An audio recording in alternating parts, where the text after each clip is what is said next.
atas konstitusi karena ada undang-undangnya. Undang-undang yang harus dijalankan oleh seorang presiden. Saya ingin tunjukkan undang-undangnya.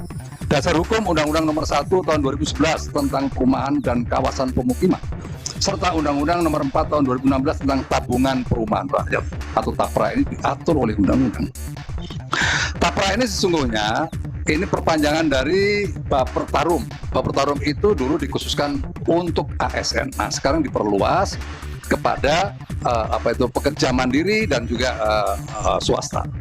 Kenapa diperluas? Karena ya ada problem backlog yang dihadapi oleh pemerintah sampai dengan saat ini ada 9,9 juta masyarakat Indonesia yang belum memiliki rumah. Ini data dari BPS ya, bukan ngarang ya.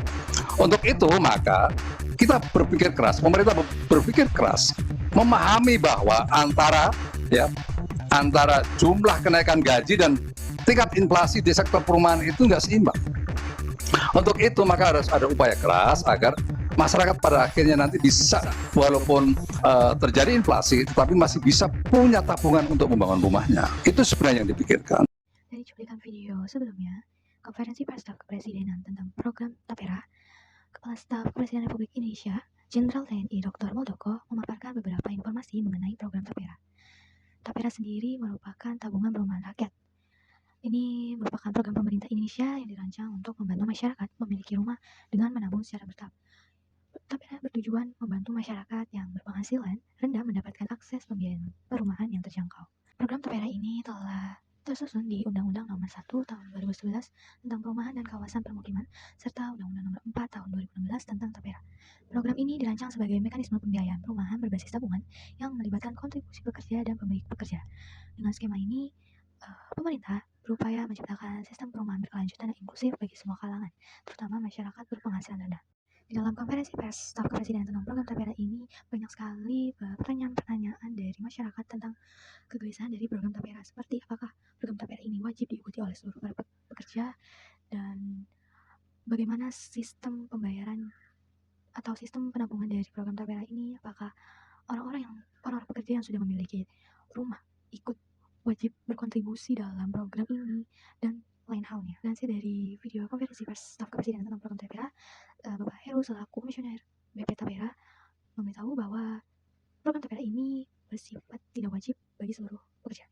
Hanya saja para pekerja yang memiliki penghasilan di atas minimum bisa berkontribusi dalam program ini sesuai dengan peraturan yang telah ada di Undang-Undang Nomor 4 Tahun 2016. TAPERA ini bukan pertama kali dilaksanakan di negara Indonesia, melainkan di negara Singapura, Malaysia.